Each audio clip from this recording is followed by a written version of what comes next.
comigo nessa mensagem. Eu tenho muita coisa para compartilhar hoje. E como eu sempre falo, a medida que você vai receber depende do quanto de expectativa você tem em Deus para isso, amém? Não tem nada a ver com a qualidade do meu sermão, mas tem a ver com quanto você está disponível para ouvir Deus falar essa noite. A gente está no segundo dia da série 3 dias no barco. E tem alguém animado aí, tamo junto, Leque. E eu compartilhei na semana passada um pouco do que eu vivi com Deus nesse período lá no hospital.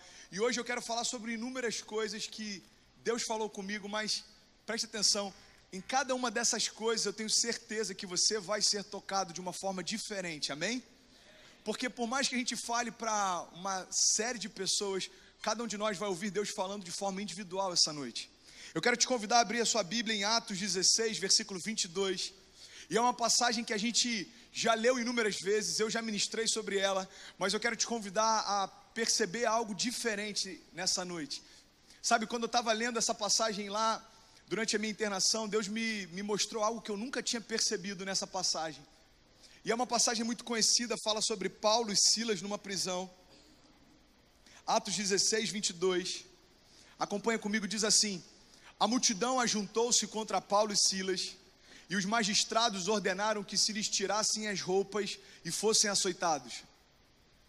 Depois de serem severamente açoitados, eles foram lançados na prisão. Você pode dizer isso comigo? Diga: foram lançados na prisão. E o carcereiro recebeu instrução para vigiá-los com cuidado. Versículo 24. E tendo recebido tais ordens, ele os lançou no cárcere interior e lhes prendeu os pés no tronco. Por volta da meia-noite, Paulo e Silas estavam orando e cantando hinos a Deus, e os outros presos os ouviam.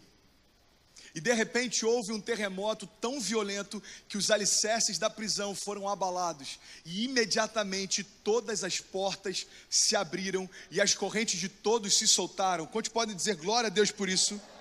Você pode repetir isso comigo? Deixa na tela, por favor. Você pode repetir, diga: imediatamente todas as portas se abriram e as correntes de todos se soltaram. Versículo 27. O carcereiro então, quando acordou, vendo abertas as portas da prisão, ele desembainhou a sua espada para se matar, porque ele pensava que os presos tivessem fugido. Mas Paulo gritou: não faça isso, estamos todos aqui. E o carcereiro então pediu luz, entrou correndo e trêmulo prostrou-se diante de Paulo e Silas. Então levou-os para fora e perguntou: senhores, o que devo fazer para ser salvo? Eles responderam: creia no Senhor Jesus e serão salvos você e todos os da sua casa. E pregaram a palavra de Deus a ele e a todos os de sua casa. Versículo 33. E naquela mesma hora da noite, o carcereiro lavou as feridas deles, e em seguida ele e todos os seus foram batizados. Preste atenção, esse cenário ele é absurdo, e ele é incrível, ele é surpreendente, porque Paulo e Silas estavam adorando no meio de um cativeiro, e até aí não existe nada de novo, todo mundo conhece essa passagem. E aí, enquanto eles adoravam, enquanto eles louvavam, as correntes se romperam, e aquela cadeia não só foi abalada, como os alicerces dela também. A palavra diz que em seguida o carcereiro ficou tão impactado que ele perguntou: o que eu preciso fazer para ser salvo? E aí Paulo e Silas disseram: olha, creia no Senhor Jesus e será salvo você e toda a sua casa.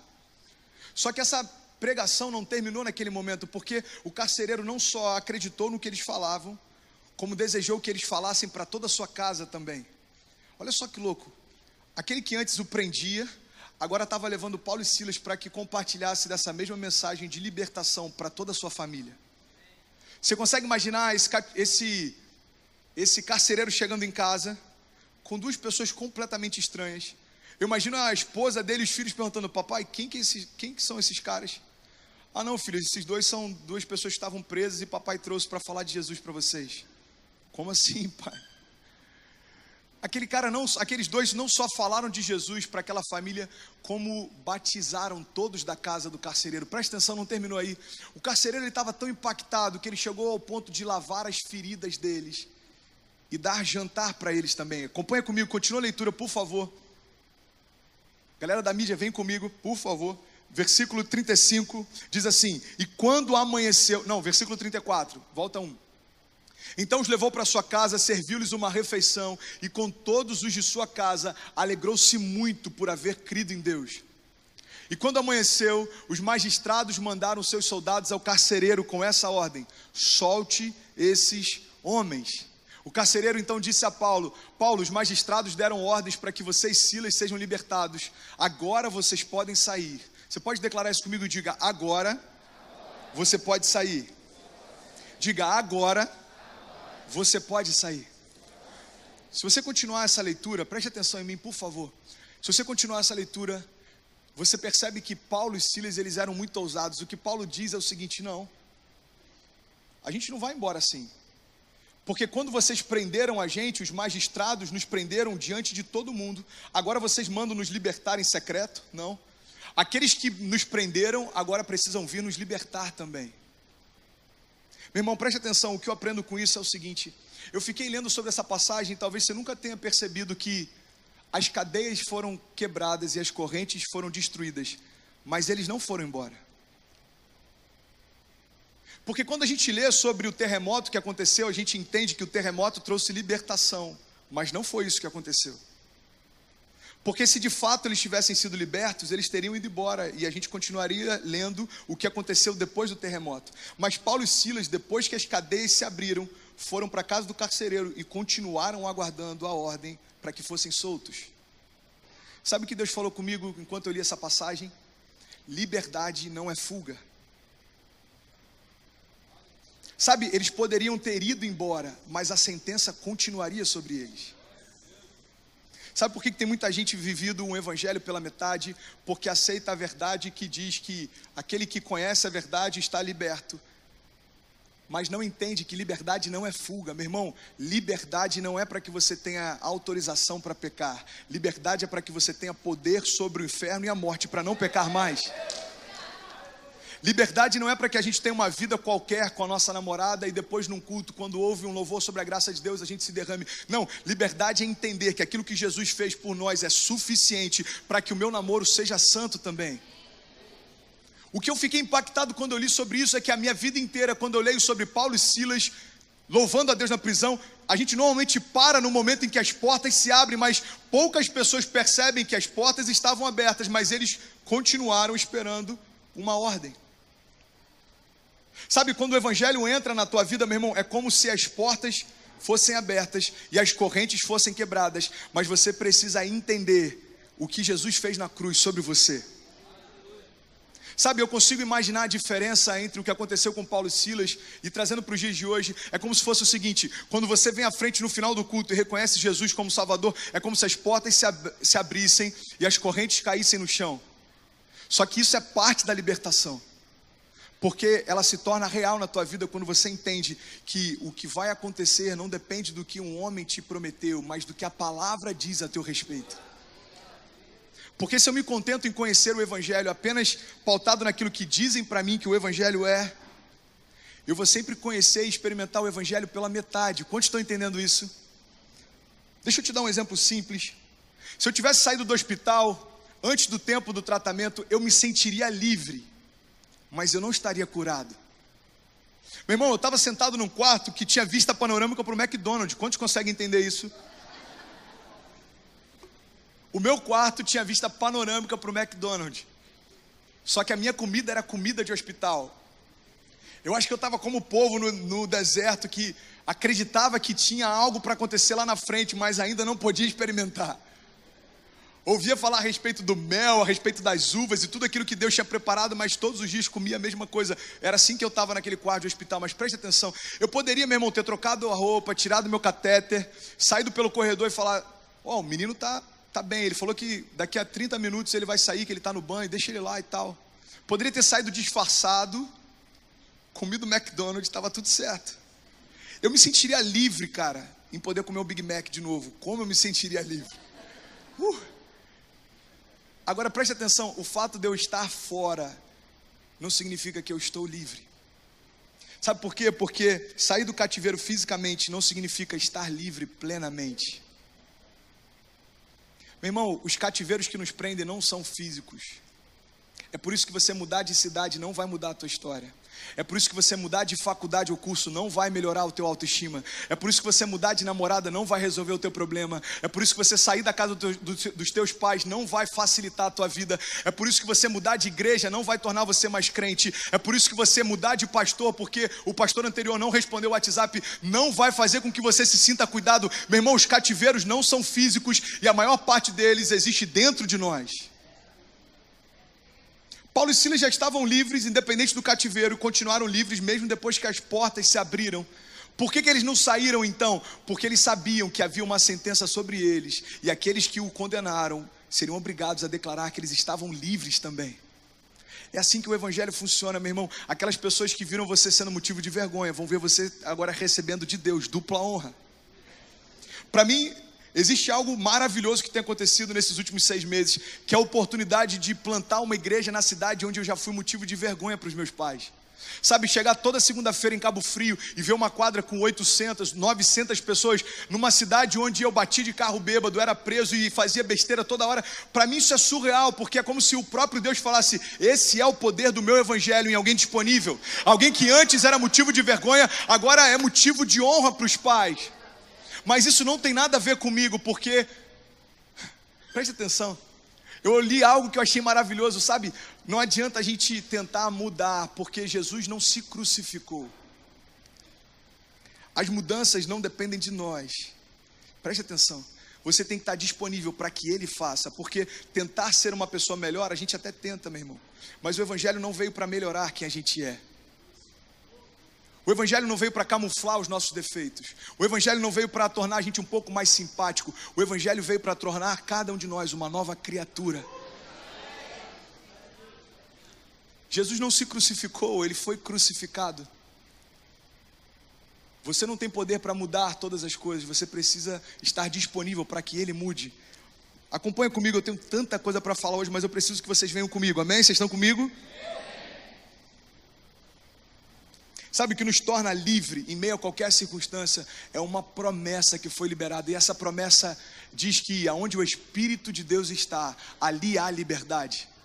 E eu quero compartilhar com vocês hoje um pouco sobre o poder das promessas. Sabe, eu creio de verdade que todo o poder do Evangelho está ligado ao cumprimento das suas promessas. Sabe por que às vezes a gente não experimenta o poder pleno do Evangelho? Porque a gente não conhece plenamente as promessas. Então, a gente diz que a gente crê na palavra de Deus, mas a gente conhece muito pouco dela. Eu tenho aprendido o seguinte: o pouco que eu conheço da palavra é o pouco que eu experimento de Deus. Eu tenho mais experiência do que eu tinha 10 anos atrás, porque eu conheço mais do que eu conhecia 10 anos atrás. E é por isso que a caminhada de um cristão é de glória em glória, porque quanto mais você conhece quem ele é, mais você se conhece, mais você sabe o que pode. Meu irmão, ser medíocre não é conhecer pouco a palavra. Ser medíocre é se contentar com isso. Uma geração medíocre é uma geração que conhece pouco e se contenta com isso. Eu não sei se eu cheguei a falar sobre isso sábado passado, mas se eu falei, você vai ouvir de novo, amém? Se eu não falei, preste atenção nisso. Eu estava num programa de TV há uns 10 dias atrás, e o apresentador ele falou o seguinte: pastor, a gente vê na nossa geração pessoas terceirizando a criação dos seus filhos. O que você tem a dizer sobre isso? Eu falei: cara, isso é só um reflexo da nossa geração. Porque a nossa geração não está terceirizando só a criação de filhos, a nossa geração está terceirizando até a relação com Deus. Porque se a gente for parar para analisar, tem semanas que o único momento em que a gente para abrir a Bíblia é quando o pastor no meio de um culto fala: abra sua Bíblia no livro tal. Se a gente for parar para analisar, tem momentos na semana que os únicos momentos de adoração em que a gente de fato se desconecta de tudo é quando o culto começa e antes de chegar no momento da oferta. Então eu falei para ele: sabe, uma geração que se contenta com tão pouco vai ter facilidade em terceirizar tudo, porque a gente se contenta com apenas algumas nuances daquilo que Deus quer fazer. E eu vou dar um exemplo. Sabe por que tantos jovens se desviam quando conseguem o emprego que sempre desejavam? Porque Deus libera para ele uma nuance do que tem para fazer, e o cara se contenta e fala: uau, era tudo que eu queria. Aquele que é fiel no pouco vai ser colocado sobre o muito, mas é necessário que haja fidelidade. Eu perdi a conta do número de jovens que já se perderam quando conquistaram o que desejavam. E eu perdi a conta do número de jovens que voltaram quando perderam aquilo que haviam conquistado. É muito comum, cara. Você, quando é pastor de jovens, você vê isso todo o tempo. Eu lembro de um que me marcou porque ele falou assim: pastor, eu Cara, eu preciso de um romper de Deus, cara, eu não tenho nada, eu estou dependendo de favor dos outros. Eu falei, vamos orar. E a gente orou, e para resumir bastante, uma empresa que é top dentro do segmento de mercado dele, contratou. E ele ganhou um plano de saúde top, melhor do que o que eu tenho, porque eu não tenho. Então já começa aí. Ele ganhou um plano de saúde top, ele ganhou um salário top, e estava tudo maravilhoso. Aí ele deu o próximo passo, ele falou, pastor, eu vou alugar um apartamento. Eu falei, mano, legal, mas vai devagar, cara. Ele falou, não, pastor, vai ser maravilhoso, eu vou decorar ele, vai ser um lugar de adoração e papapá. Eu falei, beleza, mano, mas vai devagar, cara. Espera você casar, você está solteiro ainda, mano, vai morar com outras pessoas. Ele falou, não, pastor, eu quero ter o meu lugar. E para resumir, aquilo que para ele parecia ser uma bênção se tornou uma maldição, porque aquele lugar que Deus deu, através da provisão que Deus liberou, se tornou o lugar onde ele se perdeu. Aí sabe o que acontece? Tempos depois, ele perdeu o trabalho, ele perdeu aquele lugar, e ele voltou sem nada, falando, pastor, eu preciso de um recomeço. Eu falei, mano, está disponível, como sempre teve. Agora, quando Deus te restaurar de novo, não joga no lixo o que Ele está te dando, cara. Quantos estão entendendo isso? Sabe, pastorear jovens é muito difícil, porque a gente lida com uma das fases da nossa vida em que a gente é mais inconstante, a gente está triste por coisas que não têm valor, do nada a gente está feliz sem motivo algum, e isso acontece constantemente. Então qual que é a minha função aqui? É compartilhar com vocês o poder que existe na palavra, para tornar a nossa vida constante em Deus. Agora, a verdade que liberta é a verdade que você conhece, não a que você ouve. Conhecereis a verdade e a verdade vos libertará. A verdade que te liberta é a verdade que você conhece. É por isso que a gente vê pessoas livres em algumas áreas e cativas em outras. Pastor, é possível alguém ser cativo em algumas áreas e livres em outras? É claro que é, meu irmão. Você já viu alguém que é apaixonado pelo seu chamado, mas não tem alegria em ofertar? Essa pessoa está cativa em uma das áreas da vida dela.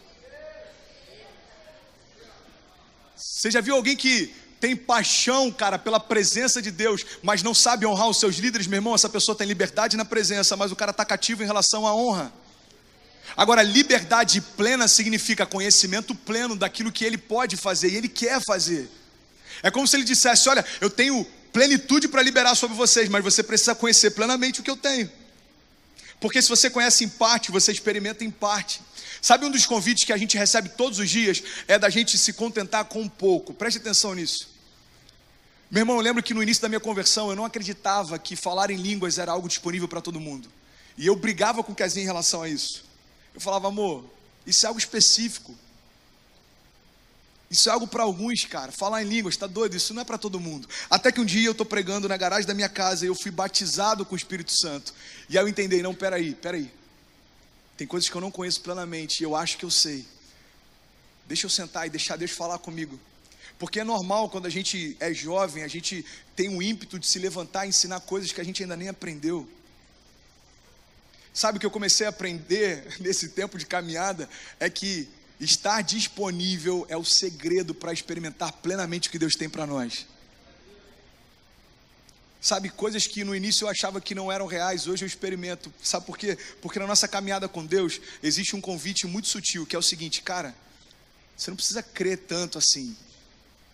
Você não precisa crer que Deus vai mover as circunstâncias, mover montanhas. Vai dentro daquilo que os seus olhos conseguem ver. E aí sabe o que a gente percebe? Que quando a gente tem expectativas medíocres, a gente vai ter realizações medíocres. E a gente acha que está indo bem, porque tudo aquilo que a gente espera acontece. Quantos estão entendendo isso? Se você espera poucas coisas vão acontecer. Mas a gente entra numa zona de conforto que a gente acha que aquilo ali está funcionando. Cara, eu espero só um estágio. O estágio vem e você acha, uau, legal. Não, cara, agora eu só espero uma porta de trabalho um pouco melhor. Aí a porta de trabalho um pouco melhor vem e você fala, uau, está funcionando. Mas preste atenção, Deus não chamou para que a gente espere coisas dentro das nossas limitações. Deus nos chamou para acreditar que Ele vai fazer algo sobrenatural. Como que eu posso abrir mão de uma caminhada medíocre? É só tornar as minhas expectativas acima de qualquer lógica. André, você está no quarto de hospital, você vai lançar um livro? Não, eu vou lançar 2. Meu irmão, você está numa cama, cara, você vai trazer uma impressora para o teu quarto? Não, eu vou fazer um home office no meu quarto. Porque se Deus diz que eu posso experimentar coisas sobrenaturais, meu irmão, o que é gerar um livro para alguém que tem dentro de si o poder capaz de ressuscitar Jesus dos mortos? Agora preste atenção, quando eu tenho uma expectativa acima da lógica e Deus cumpre, eu começo a ter fé para me mover sobre circunstâncias maiores depois. Não, peraí, se Deus me deu um livro quando eu estava internado, Deus pode levar esse livro para as nações. Não, peraí, se Deus me deu uma namorada que eu sempre pedi, Deus pode me dar uma casa maravilhosa. Não, peraí, se Deus me deu uma casa maravilhosa, então eu e a minha família podemos ser um referencial do que é uma casa cheia da presença de Deus. Não, peraí, se a minha casa é um referencial do que é uma família cheia da presença de Deus, Deus pode nos levar a lugares que a gente nunca imaginou. Meu irmão, quando você vai aumentando a tua expectativa, Deus vai aumentando o mover dele, e assim acontece constantemente, amém? Então o que eu quero compartilhar com vocês nessa noite, eu quero começar a pregar agora, eu preciso que você venha comigo. Eu não sei se vai demorar um pouquinho para terminar hoje, se for, quem tiver horário fica à vontade, mas eu preciso compartilhar algumas coisas hoje, amém? É o último Next antes do aniversário da nossa igreja, e se você quiser anotar, anota por favor. Abra comigo a sua Bíblia em Mateus 16, 21. Mateus 16, 21 é uma passagem muito conhecida também, mas que me chamou muita atenção quando eu estava meditando hoje.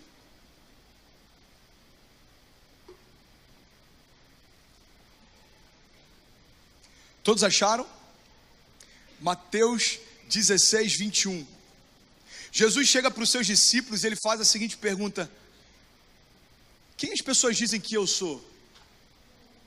E aí os discípulos começam a responder: ah, Senhor, alguns dizem que você é um profeta, outros dizem que você é a reencarnação do profeta tal, outros dizem que você é isso e aquilo. E aí Jesus pergunta: ok, agora quem vocês dizem que eu sou? Meu irmão, Jesus não estava com crise de identidade. Jesus sabia quem era. A pergunta de Jesus era o seguinte: eu quero saber quem vocês pensam que eu sou. E aí Pedro chega para Jesus e ele fala o seguinte: eu creio que tu és o Filho de Deus, tu és aquele que tira o pecado do mundo. E aí essa história você já conhece. Jesus chega para ele e fala: Pedro, essa revelação não foi feita pela carne nem pelo sangue, mas foi o próprio Deus que te revelou. E sobre essa revelação, Pedro, eu vou edificar a minha igreja, e eu vou dar para a minha igreja as chaves dos céus, e aquilo que vocês ligarem na terra terá sido ligado nos céus, e aquilo que vocês desligarem na terra terá sido desligado nos céus. Até aí todo mundo conhece, amém? Agora preste atenção, desde aquele momento em que Jesus falou a Pedro, ele começou então a explicar aos seus discípulos que era necessário. Você pode declarar isso comigo? Diga: era necessário. E era necessário que ele fosse para Jerusalém e sofresse muitas coisas nas mãos dos líderes religiosos, dos chefes dos sacerdotes e dos mestres da lei, e fosse morto e ressuscitasse no terceiro dia. Então Pedro, chamando Jesus à parte, cara, olha só que lindo esse detalhe. Você consegue imaginar essa cena? Jesus está dizendo o seguinte: bom, gente, Pedrão acabou de declarar que eu sou o Filho de Deus, aquele que tira o pecado do mundo. Glória a Deus, Pedrão, muito bom, cara. Então acho que vocês estão preparados para entender a segunda parte da história. É o seguinte: a gente vai para Jerusalém, eu vou ser açoitado, envergonhado, humilhado, crucificado, e eu vou morrer, mas fica tranquilo, porque eu vou ressuscitar. E aí Jesus acaba de compartilhar isso. Sabe o que acontece? Pedro chama Jesus à parte. Ele fala: Senhor, deixa eu falar contigo rapidinho, vem cá. Não, Pedrão, peraí, mano, eu estou aqui compartilhando. Não, só um minutinho, vem cá rapidinho. Aí Pedro faz o seguinte, começa a repreender Jesus, dizendo: nunca, Senhor, isso nunca te acontecerá. Versículo seguinte: Jesus então virou-se e disse a Pedro: para trás de mim, Satanás, porque você é uma pedra de tropeço para mim, e não pensa nas coisas de Deus, mas nas coisas dos homens. Preste atenção, olha para mim. Meu irmão, você acredita que Pedro foi repreendido por tentar livrar Jesus da morte?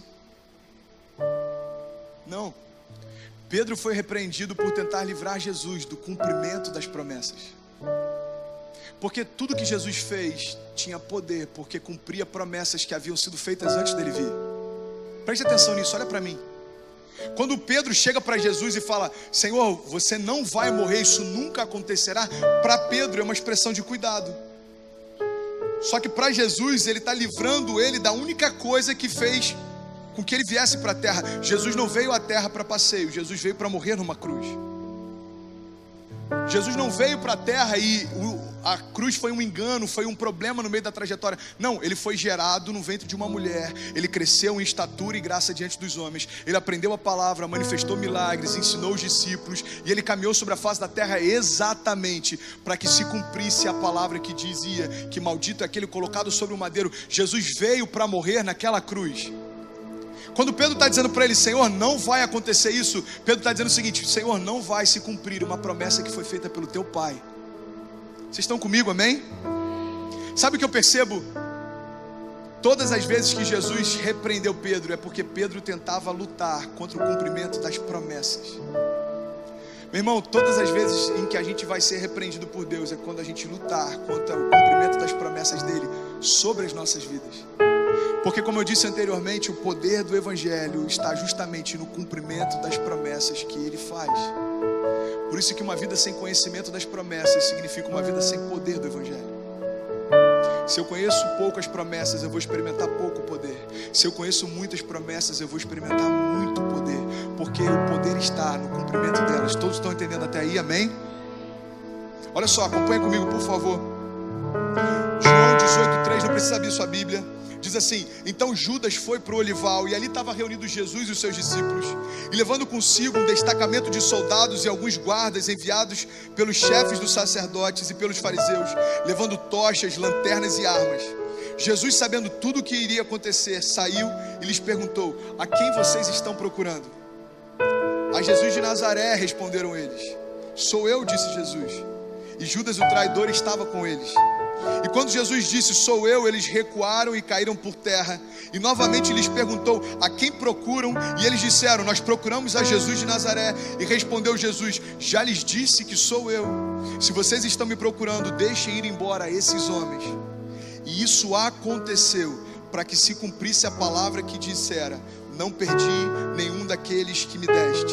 Simão Pedro, que trazia uma espada, tirou-a e feriu o servo do sumo sacerdote, decepando-lhe a orelha direita. Jesus, porém, ordenou a Pedro, guarde a espada. Preste atenção nisso. Acaso não haverei de beber o cálice que o meu Pai me deu? Mano, vem comigo nesse piano aí, pelo amor de Deus, filho. Sem canção de ninar, vem comigo na pressão. Presta atenção, gente. O que Jesus está dizendo para ele é o seguinte, Pedro, acaso não preciso eu beber do cálice que meu Pai me deu? Porque quando Jesus chega ao ponto de temer a morte, Jesus não estava com medo da cruz, preste atenção, Jesus não estava com medo do sofrimento dos cravos. Quando Jesus chega ao ponto de dizer, Deus meu, por que me desamparaste? Quando Jesus chega ao ponto de dizer, Pai, se possível for, afasta de mim esse cálice. Você sabe qual era a preocupação de Jesus? Ele estava com medo da ira de Deus sobre o pecado do homem. Ele vira para Pedro e diz, Pedro, não é necessário que eu beba da ira do meu Pai, não é necessário que eu cumpra aquilo que a palavra disse. Pedro, não adianta lutar na força da espada, porque as promessas não se manifestam por força. Sabe, o que eu quero compartilhar com você nessa noite é que você pode deixar de viver as promessas de Deus por 3 motivos. Por não conhecer as promessas, por não esperar o cumprimento delas, por não confiar que elas vão se cumprir. Primeira parte que eu quero compartilhar com vocês se chama conhecendo as promessas. Você pode repetir isso comigo? Diga, conhecendo as promessas. Como eu já disse ainda há pouco, conhecereis a verdade e a verdade vos libertará. Isso tem a ver com a parte da verdade que a gente conhece. Sabe, o propósito da nossa história está diretamente ligado para onde a nossa história aponta. Se a tua história só tem pinceladas de Jesus, significa que Jesus para você é só um item acessório que você carrega na tua jornada. Preste atenção nisso, cara, por favor. Se a tua história é construída em cima dos seus sonhos e até tem um pouco de Jesus nela, não é Jesus quem constrói a tua história, é você quem constrói e coloca ele em alguns pontos dela. Porque toda história que é construída por Deus aponta para ele em todo o tempo. Toda história que é construída por Deus aponta para ele em todas as circunstâncias. Então preste atenção, Jesus não é um meio para que eu alcance aquilo que eu quero. Porque se Jesus é uma ferramenta para eu chegar lá, ele já deixou de ser o meu destino há muito tempo. Meu irmão, se você quer ter uma casa e Jesus é só um meio para te dar uma casa, Jesus se tornou um acessório para você. Se você quer ser próspero e Jesus é só um meio para você ter prosperidade, ele é só um acessório para você. Se você quer seguir o teu chamado, mas você está muito mais preocupado em fluir na unção do que ter a presença dele, ele é só um acessório para você. Desculpa falar isso, mas eu estou falando com propriedade porque eu já experimentei etapas assim. Mano, vem comigo, mano. Vamos junto. Isso, vem junto. Quando eu subir, você sobe junto. Vamos quebrar tudo hoje, em nome de Jesus. Vocês estão comigo, amém? Vamos lá, vamos tornar essa noite especial. Essa noite ela é única, sabe por quê? Porque ela não vai acontecer de novo. Quantos creem assim? Preste atenção, se Jesus é uma ferramenta para eu alcançar um propósito, Ele se transformou em um acessório na minha mochila durante a jornada. Sabe uma coisa que eu percebo que a gente faz isso naturalmente? É transformar o sangue de Jesus em mais um remédio na prateleira. Então tem momentos que a gente nem lembra que Ele existe, mas quando uma doença chega na nossa casa, peraí, o sangue de Jesus tem poder para me livrar. Sabe, o nome de Jesus muitas vezes para nós parece que é como se fosse um amuleto da sorte. E quando a gente está diante de uma entrevista de emprego, a gente fala: há poder no nome de Jesus, eu já consegui esse emprego. E aí a gente consegue o emprego e o nome de Jesus volta para a mochila até que novamente um desafio apareça, a gente precise dele de novo. Sabe qual a diferença entre o nome dele ser o centro de tudo ou ser só um acessório? Depende da tua caminhada e para onde a tua história aponta. Se a tua história aponta para ele, ele se tornou o centro. Se a sua história só tem pinceladas dele, ele se tornou periferia. Você sabe qual a diferença da periferia para o centro? É que o centro está aqui, é onde tudo acontece. A periferia acontece em torno disso. Se Jesus é a tua vida, todas as suas conquistas e os teus sonhos estão em torno dele. Agora, se Jesus está à parte, os teus sonhos é o que dita a tua caminhada, e Jesus está só observando você construir com a força do teu braço. Tem alguém aqui comigo essa noite? Sabe, eu preciso compartilhar isso porque talvez não seja a mensagem mais romântica, mas é a única mensagem capaz de nos transformar e nos trazer para o centro de novo.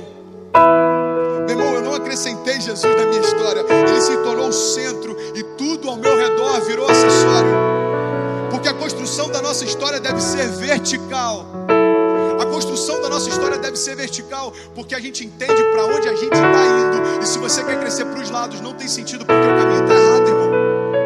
Meu irmão, se você quer crescer para os lados, o caminho está errado. Se é o céu o centro da nossa busca, é para lá que a gente tem que se nortear. É para lá que tudo que a gente faz tem que pautar. É para lá que tudo que a gente vive tem que apontar. É por isso que a palavra de Deus diz o seguinte, olha só: os sinais acompanharão aqueles que creem. Quantos aqui já ouviram isso, creem nisso? Sabe, os sinais acompanharão aqueles que creem. Eu fiquei meditando sobre isso hoje, olha que coisa incrível. A gente acha que os sinais são para edificar a nossa fé, mas não são. Porque se os sinais acompanham os que creem, significa que eu já creio, amém? Então para que os sinais acontecem? Os sinais não são para mim, cara, são para quem está ao meu redor e sabem qual é o Deus que eu sirvo. Quando as pessoas olharem para os sinais de Deus na minha vida, os meus momentos, o meu romper, tudo que eu construí vai apontar para Ele, porque o meu sinal aponta para algo maior do que mim mesmo. Cara, é por isso que o nome é sinal. Sabe, o poder não está no sinal, mas para onde ele aponta. Se tivesse um incêndio no meio desse culto, a gente correria para procurar os sinais de onde tem portas de emergência. Mas os sinais não são a nossa salvação, mas eles apontam para onde é. Quantos estão entendendo isso? É por isso que a gente viu durante muito tempo uma geração correndo em busca de uma caminhada marcada por sinais. Eles não entenderam que a unção é algo que você tem para liberar sobre o outro e não para si. Porque se a minha história é marcada só por sinais e poder sobrenatural, cara, eu estou me entretendo com os sinais que deveriam ser para o outro e não para mim. Sabe, simpatizantes da fé acrescentam Jesus à sua rotina, mas não transformam a sua história a partir dele. Porque para onde a minha história aponta, determina quem está escrevendo ela. Você pode declarar isso, diga: para onde a minha história aponta, determina quem está escrevendo. A minha carreira deve apontar para Jesus, meu irmão, não ao contrário. Sabe uma coisa que eu vi e eu me alimentei durante muito tempo quando eu me converti? Eu lia sobre livros que falavam sobre, não falavam sobre prosperidade no Evangelho, mas falavam sobre o Evangelho que se limitava só à prosperidade. E aí eu entendia que o Evangelho era uma ferramenta para me abençoar dentro dos meus negócios, uma ferramenta para me abençoar dentro da minha carreira. Mas preste atenção, meu irmão, Jesus não vai apontar para a tua carreira, porque Jesus não morreu por ela. Jesus não vai apontar para a tua faculdade, porque Ele não morreu por ela também. Jesus não vai apontar nem para o teu chamado, preste atenção, porque quando a gente chegar no céu, nosso chamado não vai ter mais sentido. Qual o sentido de um chamado evangelístico se lá no céu já está todo mundo salvo? Qual o sentido de um chamado apostólico se lá você não tem igrejas para plantar, nem fundamentos para instituir? Meu irmão, presta atenção, até o nosso chamado é passageiro. Agora existe uma coisa que é eterna: estar na presença dele. É o projeto que ele tem para nós eternamente. Cara, para onde a nossa história tem apontado, o que a gente está escrevendo? Meu irmão, durante a nossa juventude, o que a gente tem pautado e se preocupado em construir? Será que a gente está pautado em construir a nossa história, ou será que a gente está preocupado em entender qual é a história que ele sempre teve para nós? Até 11 anos atrás, a minha preocupação era construir a minha história. Sabe o que eu entendi? Que tudo que eu construí, eu perdi. Tudo aquilo que eu construí até o dia que Jesus entrou na minha vida não existe mais. Mas aquilo que ele me deu, desde o primeiro dia até hoje, permanece. Eu sou salvo, eu sou livre, eu sou santo. Eu tenho liberdade, meu irmão. Eu tenho uma casa que foi construída na rocha. Eu tenho uma família que aponta para ele. Eu e a minha casa servimos a ele. Todo sábado eu venho falar da bondade de um Deus que é bom. Ele é bom, cara. Ele é bom. E a bondade dele permanece para sempre. Se Deus nos convida a confiar, você não tem que ter medo daquilo que você está abrindo mão.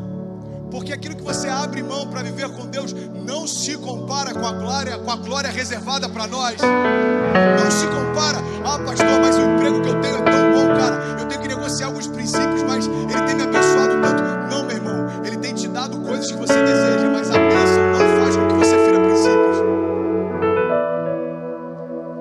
Cara, a bênção vem de Deus e não nos afasta da presença dele. Seria incoerente, cara, se o teu namoro te afasta de Deus. O que faz você acreditar que no teu casamento vai ser diferente? Se no teu namoro, cara, o teu parceiro está te estimulando a ferir a santidade de Deus, por que você acha que quando vocês estiverem debaixo do mesmo teto vai ser diferente? A falta de temor, ela não muda com o casamento, ela só vai ficando cada vez mais anestesiada. Não tem temor quando namora, depois vai se tornar uma falta de temor quando casa. Galera, pode acender a luz para mim, por favor? Sabe, o primeiro ponto para que a gente não viva as promessas de Deus é não conhecê-las. O segundo ponto é a gente não esperar por elas. Você pode declarar comigo, diga: não esperar significa não experimentar. Se você não esperar, você não vai experimentar nenhuma das promessas. Sabe, tem uma música que a gente não canta, mas talvez alguns já tenham cantado, que ela diz o seguinte: quem tem promessa de Deus não morre, não. E eu creio que é uma grande mentira, com todo respeito por quem compôs, porque todo homem na face da terra carrega uma promessa de Deus para si. Agora a grande questão é se a gente vai viver ou não, depende do nosso sim para as promessas que ele já fez. Meu irmão, presta atenção no que eu vou te falar. Esperar nas promessas é uma das coisas que a gente mais tem se perdido. Sabe, a nossa geração é ansiosa e eu me coloco no centro disso. Cara, eu nunca vi uma geração tão ansiosa quanto a nossa. Não sei se vocês lembram, mas existia um período em que a gente alugava filme numa locadora. Quantos lembram desse período? Quando eu namorava a Kezinha ainda existia isso. Acho que era Balloon que tinha em São Gonçalo. Cadê a galera de São Gonçalo? Tá aí? Em Niterói, não sei qual era a locadora que tinha aqui. Carrum? Enfim, tinha Carrum, tinha Balloon. Lá em Cabo Frio se chamava Nippon, o nome da locadora. Meu Deus. E sabe o que eu lembro? Se você devolvesse um filme sem rebobinar o VHS, você pagava uma multa. Quantos lembram disso? Então, assistir um filme em casa era o seguinte processo: você tinha que ir até uma locadora, ok? Você tinha que escolher um filme na prateleira e torcer para ter aquele VHS, porque às vezes alguém já tinha alugado. Cara, eu quero esse filme, foi alugado, eu vou reservar para amanhã. Aí você ia para casa, assistia o filme e depois você ainda tinha que rebobinar e trazer de volta. Aí a gente passou por época do DVD, foi mais prático. Você só chegava, alugava o DVD, assistia, não precisava rebobinar, já estava ok. Aí depois do DVD veio a era do Netflix, do streaming. Quantos estão nessa era aí? Pode falar, gente, não vou endemoniar a Netflix não, é top. Todo mundo com medo de eu dar uma cajadada, né? Não, é muita hipocrisia falar do Netflix e assistir. É muita hipocrisia bater no WhatsApp e usar. É muita hipocrisia falar do YouTube e depois utilizar. Tem muitos pastores que se levantam para bater nas redes sociais, mas dependem dela para impulsionar o ministério. Eu não vou falar que o problema está nelas. O problema não está nelas. O problema não está nas redes sociais. O problema está na gente, cara. Porque se eu não for sarado, um carro para mim pode ser motivo de perdição. Se eu não for sarado, um namoro para mim pode ser motivo de perdição. Se eu não for sarado, o YouTube para mim pode ser um canal de morte. Não depende das ferramentas, mas como eu utilizo. Preste atenção nisso. A gente está numa fase em que a gente não consegue esperar nenhum anúncio do YouTube até o final. Aparece lá 5 segundos, a gente fica clicando. Quantos estão se vendo nisso? Vai. Já parou para pensar que louco isso? Cara, esse é o reflexo da nossa geração. Você manda um áudio de 1 minuto e 30 no WhatsApp. Sabe o que os jovens falam? Pastor, manda áudio mais curto, cara. 1 minuto e meio. Se o cara fosse fazer um gabinete, só o tempo dele cumprimentar, dar um abraço, puxar a cadeira, pum, já deu 1 minuto e meio. Mas você ouvir na comodidade da tua casa um áudio de 1 minuto e meio, pra gente hoje já é muito. Você vai ver um áudio de 2 minutos e 30, sabe o que você faz? Você ouve da metade pro final e ainda vai acelerando assim, ó. Tô mentindo, gente. Então preste atenção. Sabe o que acontece? Tudo que a gente faz no nosso dia a dia reflete a forma como nós lidamos com todas as coisas. A gente está ansioso para ver um vídeo, a gente está ansioso para ouvir um áudio, a gente está ansioso para ver o cumprimento das promessas também. Só tem um grande problema nisso: a promessa não se submete ao teu tempo, mas o tempo de quem a declarou.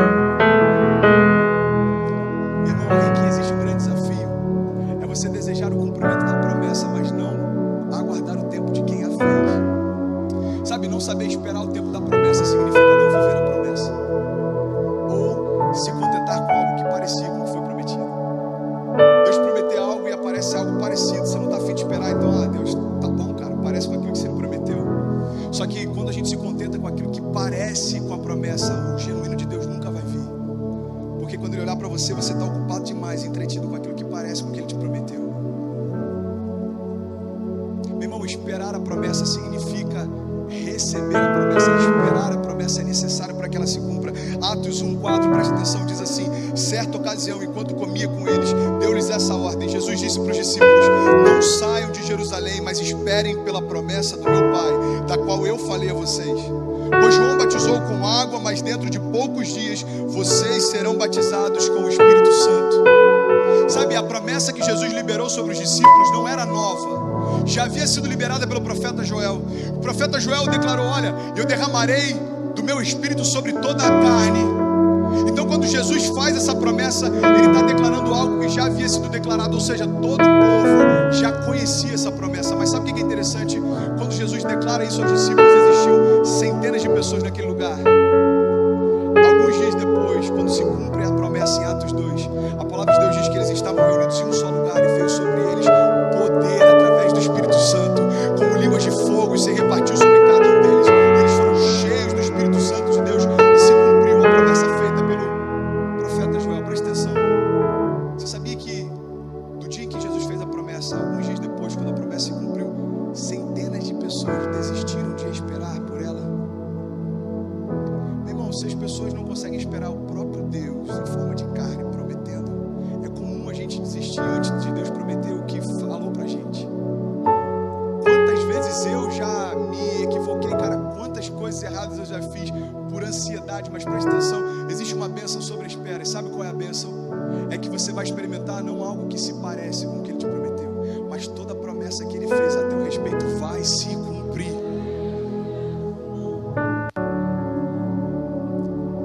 Toda a promessa que Ele fez vai se cumprir. Sabe, tem um livro do pastor Drummond, eu só preciso de mais 10 minutos, eu juro que eu estou terminando, amém? Tem um livro, quantos querem que eu termine? Diga amém. Amém, tá melhorando, só tem um demoniado ali, ó, o pessoal da intercessão. Brincando, tá? Tamo junto, hein? Vou fazer um apelo, daqui a pouco você vem, filho. Não vou de desentendido, não. Presta atenção. Cara, tem uma passagem no livro do pastor Drummond que eu achei incrível. Ele fala o seguinte: é uma história real. Fala de uma nadadora que ela estava batendo um recorde e ela tinha um sonho de bater esse recorde. E aí ela mergulhou, a água estava muito fria e ela começou a nadar. Ela foi dando uma abraçada depois da outra e uma abraçada depois da outra. E tinha um barco que ia acompanhando ela durante o percurso. E aí a história diz que quando essa mulher já estava muito cansada, ela começou a olhar para frente e só tinha neblina na frente dela, cara. E ela continuou insistindo por mais algumas horas, e até que ela desistiu, ela levantou a mão, o barco que estava acompanhando o trajeto colocou ela de volta e falou assim: cara, por que você desistiu? resposta. Por que você desistiu? Sabe qual foi a resposta dela? Porque a neblina não me deixou ver o quão perto eu estava. Sabe por que às vezes a gente desiste quando está muito perto? Isso só vai acontecer quando a gente se mover por vista e não por fé. Porque quando a gente se move por vista, o que vai determinar se a gente continua acreditando é aquilo que a gente consegue ver. Mas se a gente vai se mover por fé, o que vai determinar se a gente continua confiando é aquilo que a gente crê. Eu sei quem me prometeu e Ele é fiel para cumprir. Eu sei as palavras que Ele tem ao meu respeito, palavras de paz e não de mal, para te dar o fim que você deseja. Eu sei quem me prometeu e Ele vai cumprir. Eu só preciso confiar, meu irmão. Você só precisa continuar acreditando, esperar mais um pouco. Não desiste, cara. Se Deus te prometeu que você vai ser uma referência enquanto você for jovem, entenda o seguinte: ser uma referência para a nossa geração não significa necessariamente falar para as multidões. Tem muita gente se frustrando porque Deus me prometeu ser uma referência para a minha geração e as multidões ainda não pararam para me ouvir. Ok, mas existe alguém do teu lado que pode ser afetado pelo que você carrega. Existe uma faculdade inteira que pode ser afetada pelo que você carrega. Meu irmão, não espera o microfone estar nas tuas mãos, porque você só vai ter autoridade para falar depois que você adquirir o direito de ser ouvido. Eu estou começando, cara. Eu tenho alguns anos de ministério, mas a minha história não começou num palco. A minha história começou em missões, quando ninguém me via. A minha história começou limpando o banheiro durante o culto jovem. A minha história começou quando eu não tinha a menor ideia do que era evangelho, mas eu chegava na Assembleia de Deus às 7 horas da manhã para poder ouvir e ver Quezinha também, mas ouvir tudo que eles tinham para falar. Sabe, a minha história começou lá. O que acontece é que a nossa geração quer começar onde a geração anterior já está terminando. Você vê um pastor como o pastor Felipe, por exemplo. Eu vou dar até um exemplo de alguém novo. Mano, o cara tem 34 anos, é casado com uma mulher linda, tem filhos lindos, um ministério próspero. Eu quero começar assim. Não, peraí, mano, peraí. Você não estava há 15 anos atrás, 20 anos atrás, quando ele botava o violão nas costas e ia tocar em várias igrejas. Você não estava com ele quando ele participava de vigílias e chorava na presença de Deus, pedindo para que Deus o levantasse como uma voz profética sobre essa geração. Você não estava lá, meu irmão. Então não acredita que aquilo que as pessoas estão colhendo foi plantado ontem. Você vai se iludir assim, cara. Você vai se iludir assim. Não começou ontem. Não começou. O que eu mais vejo são jovens falando: pastor, cara, Deus tem um chamado pra mim. Eu falei: amém, mano, fala com a gente. Aí você vê o cara ficar um dia junto na DM, ficar 2 dias, terceiro dia, mano, cadê você? Pô, pastor, eu tô vendo algumas coisas aqui, tô correndo atrás de algumas coisas. Ok, mano, semana que vem a gente tá junto. Aí chega a semana que vem, o cara não aparece, na outra, sabe o que acontece? Ele entendeu errado. Ele tá achando que o fato de ter chamado diferencia da multidão. Todos nós temos chamado. Irmão, você entender que tem chamado também não te diferencia, porque existe uma multidão de pessoas que já entenderam que tem chamado. O que vai mudar a chave da nossa vida é entender que o chamado se constrói, não cai do céu. O chamado se constrói. Sabe como ele se constrói? Ele se constrói através de lugar secreto. Ele se constrói através de choro. Ele se constrói através de busca. Ele se constrói através daquele que te deu. Ele é fiel para cumprir, e isso vai ser construído em você. Meu irmão, se a gente for imediatista para as coisas de Deus, a gente nunca vai experimentar as promessas. Sabe por quê? Porque Deus não tem pressa por uma simples questão. Ele é eterno. A gente se apressa, cara, porque a gente sabe da finitude que tem. A gente quer ver as coisas acontecendo rápido. Porque você olha para a tua vida e você fala: bom, eu tenho 25.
50 anos atrás, porque séculos e séculos e séculos e séculos antes, as pessoas entenderam o poder que existe sobre a igreja. Presta atenção, não existe nada de novo na face da terra, isso é bíblico.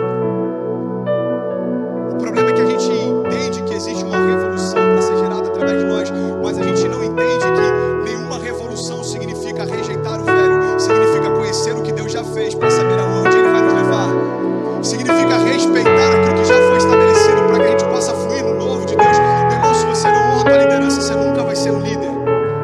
Se você não honra quem está junto com você, você nunca vai ter pessoas junto também. Já viu líderes falando assim, cara, eu nunca vi tanta rebeldia, tantos problemas. Meu irmão, talvez sejam os frutos daquilo que você semeou quando era liderado. Eu sei que tem gente agora pedindo misericórdia, lembrando de como tratava os pais. Fica calmo. Fica calmo. Se você era um filho rebelde, mas estava na ignorância, Deus vai te dar filhos maravilhosos. Amém? Agora, se você não está na ignorância e não é um bom filho, você tem tempo de mudar isso hoje, meu irmão. Porque um dia você vai ser pai também. Preste atenção, cara, a gente precisa entender. A lei da semeadura é algo que não vai mudar. A palavra de Deus diz que tudo aquilo que o homem semeia, ele também colhe. E isso também diz respeito ao nosso chamado. Eu preciso correr para a gente não passar muito do tempo, mas preste atenção. A primeira coisa que pode fazer com que a gente não viva as promessas é não conhecê-las, amém? A segunda coisa que pode fazer com que a gente não viva as promessas é não esperar que elas se cumpram. Agora eu quero compartilhar com você algumas promessas que Deus tem para nós. Hebreus 10, 23 diz: apeguemo-nos com firmeza à esperança que professamos, pois aquele que prometeu é fiel para cumprir. 1 João 2, 25 diz: e essa é a promessa que Ele nos fez, a vida eterna. Ezequiel 36, 26 diz: e eu darei a vocês um coração novo, e eu porei um espírito novo em vocês, e eu tirarei de vocês um coração de pedra, e em troca darei um coração de carne. Filipenses 4, 19 diz: o meu Deus suprirá todas as necessidades de vocês, de acordo com as suas gloriosas riquezas em Cristo Jesus. Hebreus 6, 13 diz: quando Deus fez a promessa a Abraão, por não haver ninguém superior a quem jurar, Ele jurou por si mesmo, dizendo: esteja certo que eu abençoarei e farei numerosos os seus descendentes. E foi assim que, depois de esperar pacientemente, Abraão alcançou a promessa. Isaías 40, 29 diz: dá força ao cansado e Ele multiplica as forças àquele que não tem nenhum vigor. Os jovens se cansarão e se fadigarão, os moços certamente cairão, mas aqueles que esperam no Senhor renovarão as suas forças, subirão com asas como águias, correrão e não se cansarão, caminharão e não se fadigarão. Tem alguém que pode dizer glória a Deus por isso? Essas são as promessas que Deus tem para nós, mas presta atenção, não se limitam a essas, porque existem ainda mais.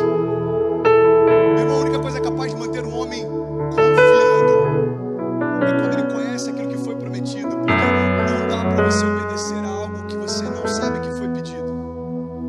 Só dá para ser um filho obediente quando sabe o que está no coração do Pai. Só dá para confiar na promessa quando você sabe o que foi prometido. Só dá para, meu irmão, confiar contra a esperança quando você sabe o que está te aguardando. Sabe, eu quero terminar essa palavra, e a terceira coisa que eu quero compartilhar com vocês é que para que a gente viva as promessas de Deus, a gente precisa confiar nelas, amém? Sabe, os judeus acreditavam que o Filho de Deus viria cercado de autoridade. Preste atenção. Os judeus acreditavam que o Filho de Deus viria cercado de autoridade e poder. E Ele realmente veio, mas não veio com as firulas que eles achavam que viria. Sabe, eles acreditavam que quando o Filho de Deus viesse, Ele viria cercado de poder e autoridade, mas eles achavam que viria com firulas e muitos enfeites também. Só que Jesus nasceu numa manjedoura, cara. Ele nasceu numa família simples, ele teve uma vida simples, ele teve um emprego simples, ele entrou na cidade dentro de um buril, ele foi crucificado numa cruz feita por mãos de homens. A última ceia dele não foi um jantar suntuoso, ele dividiu um pedaço de pão e um pouco de vinho. Preste atenção, sabe por que os homens rejeitavam? Porque eles conheciam a promessa, mas eles achavam que a promessa se cumpriria de acordo com as suas expectativas. Então, quando o Filho de Deus vem e o Verbo se faz carne, eles olham para aquele homem e eles não conseguem acreditar que tudo aquilo que Deus prometeu estava dentro de um homem tão simples. Sabe por quê? Porque às vezes a gente deixa de experimentar o sobrenatural porque a gente quer ver o extraordinário. Sabe, uma das coisas que eu mais tenho visto, casais que tinham tudo para dar certo, mas um dos dois começa a comparar. E aí você olha para o namorado e fala: cara, não sei se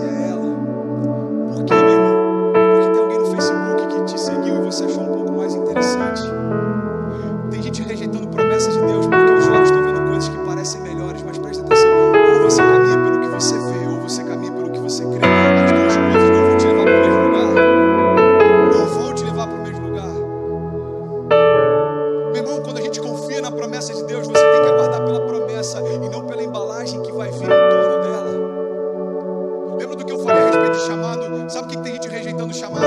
Porque quando Deus disse, você vai abalar uma multidão, você vai falar às nações, você vai ser pai de multidões, a gente acha que isso vai acontecer no palco. Talvez as nações que Deus quer te dar estão em campos missionários e você não tem ideia ainda.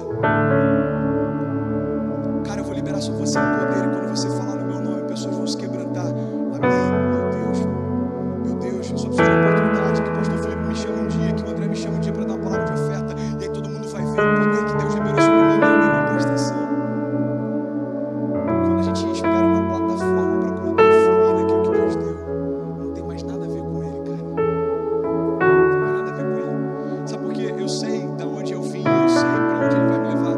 A plataforma só aumenta o alcance da minha voz, mas se ela for retirada, eu continuo carregando a mesma verdade, falando das mesmas coisas. Quando eu estava em missão na Bolívia, eu falava do mesmo evangelho que eu prego para vocês. A diferença é que tinham crianças ouvindo no hospital, e agora tem jovens precisando de cura também ouvindo. Sabe, quando eu falava em missões na Bolívia para tribos indígenas, a diferença é que aquelas pessoas não conseguiam entender muito bem a minha voz. Mas que diferença faz se a gente entende o que está sendo falado, mas a gente não busca viver o que a gente está ouvindo? Meu irmão, não tem diferença de um campo missionário para uma igreja, não tem diferença de uma plataforma para o YouTube, não tem diferença das pessoas que me conhecem na faculdade para as pessoas que seguem meu feed, quando aquilo que eu compartilho é aquilo que eu vivo, tem poder para mudar histórias. Quando aquilo que eu compartilho é aquilo que eu vivo, meu irmão, é suficiente para mudar a história. Agora presta atenção, sabe qual é o grande problema? Eu não quero fazer merchan, não, mas eu compartilho sobre isso nesse livro Evangelho Sem Filtro. Eu tenho orado para que Deus me dê a oportunidade de levar esse livro a lugares, cara, que a minha voz não alcança, mas ele vai trazer libertação para a nossa geração. Sabe, uma das coisas que mais tem me confrontado é uma geração que acredita que dá para mudar o mundo do sofá. Meu irmão, não dá para mudar o mundo do sofá, porque o nosso discurso não vai afetar as pessoas que nos seguem, porque o nosso feed, cara, ele foi editado, selecionado, filtrado. Você seleciona o que você quer compartilhar, você só mostra a tua melhor parte. Agora, as pessoas que convivem com a gente conhecem as nossas reações, e sabe qual é o poder de uma reação? Ela é instantânea e não dá para você planejá-la. Sabe qual é o poder de uma reação? É quando alguém te fere e a forma como você reage a isso. É quando alguém te persegue e a forma como você reage a isso. É quando alguém dentro de uma faculdade te humilha e a forma como você reage a isso. Porque as reações, elas não são planejadas, elas acontecem na hora, e ninguém pode dar o que não tem. É o que o Farrah falou: quando a gente é balançado, o que sai é a nossa essência. É como um copo cheio de água. Quando as circunstâncias vêm, o que vai sair de dentro de nós? Sabe, eu estou terminando essa mensagem. Eu espero que você tenha se identificado em nome de Jesus. Amém? Eu termino falando sobre isso. A gente precisa confiar, sabe? Os judeus rejeitaram porque eles confundiram algumas coisas, e a gente confunde também. Tem gente rejeitando o novo de Deus porque confundiu o poder de Deus com glamour, confundiu unção com status, confundiu liberdade com libertinagem, confundiu graça com liberação para poder pecar, confundiu profundidade com complexidade, confundiu superficialidade com simplicidade. Meu irmão, você sabe por que tudo que Jesus fez tinha poder? Preste atenção. Porque tudo que ele fez cumpria promessas que haviam sido feitas antes dele. Jesus entrou na cidade num burrinho. Por que isso foi poderoso? Porque havia sido prometido. Jesus foi vendido por um dos seus discípulos. Por que isso é poderoso? Porque havia sido prometido, e assim se cumpriu a palavra de Deus. Jesus foi crucificado numa cruz feita de madeira. Por que isso é poderoso? Porque assim foi prometido. Maldito é todo aquele colocado sobre o madeiro. Isaías 53 já dizia: certamente ele levou sobre si as nossas doenças e enfermidades, e o castigo que nos trouxe a paz estava sobre ele, e pelas suas pisaduras nós fomos sarados. Presta atenção, quando Isaías declarou isso, Jesus não havia vindo ainda. Por isso, quando o Filho de Deus é colocado sobre uma cruz, se cumpre uma promessa feita pelo próprio Deus. E aí então a história da humanidade se divide, o véu do templo se rasga, não há mais separação entre o homem e Deus. Sabe por quê? Porque a promessa que Deus fez se cumpriu. Meu irmão, em toda a história antes de Jesus chegar, preste atenção porque eu finalizo aqui. Em toda a história antes de Jesus chegar, profetas falavam a respeito dele. É por isso que no Antigo Testamento a gente vê Deus falando a respeito de Jesus de forma muito implícita. Preste atenção. Em Êxodo ele é o Cordeiro Pascal, em Ruth ele é o resgatador, em Jó ele é chamado do nosso Salvador eternamente vivo, em Salmos ele é o nosso bom pastor. pastor. Em Provérbios e Eclesiastes, ele é aquele que brilha com nossa sabedoria. Em Isaías, ele é chamado de príncipe da paz. Em Jeremias, ele aparece como renovo de justiça. Em Daniel, ele é o quarto homem da fornalha ardente. Em Joel, ele é aquele que batiza com o Espírito Santo e com fogo. Em Ageu, ele é o restaurador da herança de Deus perdida. Em Zacarias, ele é apresentado como uma fonte aberta da casa de Davi, que purifica os pecados e as impurezas. Em Malaquias, ele se mostra como o sol da justiça, que carrega nas suas asas a salvação. Meu irmão, quando Jesus veio à terra, se cumpriu a promessa que o Pai já havia feito. E esse é o meu filho amado, em quem eu tenho todo o meu prazer. Sabe o que eu vim declarar nessa noite? É que você faz parte de uma promessa de Deus liberada sobre a terra. E essa promessa é que todo aquele que nele crê não vai morrer, mas vai ter acesso à vida eterna. Por isso eu te convido a ficar em pé, em nome de Jesus. Eu quero orar com você. Fique de pé. Fique de pé. Sabe, uma das promessas que mais me